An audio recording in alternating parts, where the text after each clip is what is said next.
First আমরা InShot অ্যাপটা খুলে নেব। ইনশট অ্যাপের মধ্যে গিয়ে এবার ভিডিও অপশানটায় ক্লিক করব। ভিডিও অপশানে ক্লিক করার পরে সিম্পলি ব্ল্যাঙ্কটা সিলেক্ট করে ডান করে দেওয়ার পরে এবার আপনাদের ইচ্ছে হলে আপনারা ইনশট লেখাটা কাটতে পারেন, নাও কাটতে পারেন। ফ্রি রিমুভ, এটা আমি রিমুভ করে দিচ্ছি, আমি রাখতে চাই না ইনশটটা।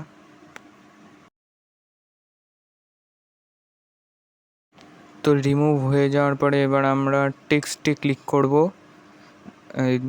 নিচে রো বাটনের টেক্সট আছে, আবার ভিতরে টেক্সট অপশানে ক্লিক করার পরে আমাদের সামনে কিছুটা এইরকম ইন্টারফেস খুলে যাবে। তারপরে নাম্বারে গিয়ে আমরা মনের মতো নাম্বার টাইপ করব। আমি এখানে আমার পছন্দ মতো নাম্বার টাইপ করছি। 2000 থেকে 5 বছর অন্তর আমি সালগুলো দিচ্ছি। আর এইখানে ডবল এতে ক্লিক করলে আপনারা যে লেখাটা সেই লেখার থিম চেঞ্জ করতে পারবেন। তো আমি এখান থেকে আমার পছন্দ মতো একটা থিম সিলেক্ট করে নিচ্ছি। তো থিম সিলেক্ট করা হয়ে গেছে, আবার ফিরে এলাম লেখাতে। এবার তাড়াতাড়ি লেখাটা কমপ্লিট করে নিই।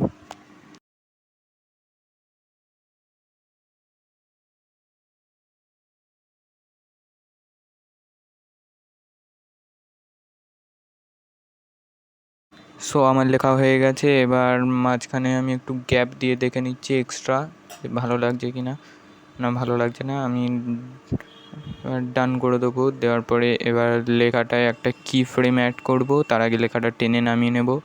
কি ফ্রেম অ্যাড করলাম। এবার একদম লাস্টে গিয়ে লেখাটাকে টেনে উপরের দিকে তুলে দিতে হবে, তবে খেয়াল রাখতে হবে 2025টা যেন মাঝখানে থাকে।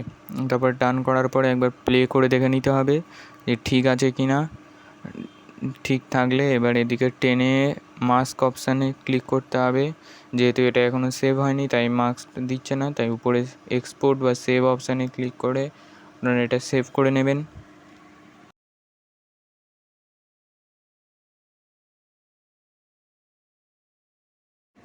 সো গাইস, আমার এটা সেভ হয়ে গেছে।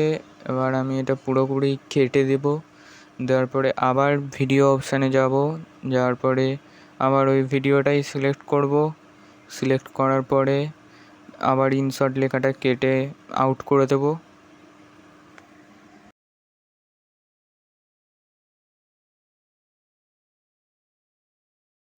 সো গাইস, ইনসার্ট লেখাটা কেটে আউট করে দেওয়ার পরে এবার আমি নিচে টুলসগুলোর মধ্যে থেকে মাস্ক অপশানটাকে সিলেক্ট করে নেব।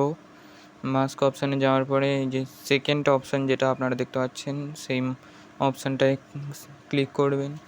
ক্লিক করার পরে নিচে ওকাপিটিটা একদম লো করে দেবেন। আর মাস্কের সাইজটা আপনারা নিজের ইচ্ছা মতো পরিবর্তন করে নেবেন। এটা পরিবর্তন করার পরে ডান করে দেবেন, দিয়ে একবার দেখে নেবেন ভিডিওটা কেমন হয়েছে। তারপরে আপনারা আবার একদম ফার্স্টে চলে আসবেন, এসে ক্যানভাস অপশানে গিয়ে এটাকে ফুল করে দেবেন। দেওয়ার পরে এবার প্লে করবেন, প্লে করে দেখে নেবেন যে ঠিকঠাক হয়েছে কি না। তারপরে আবার সেভ করে নেবেন।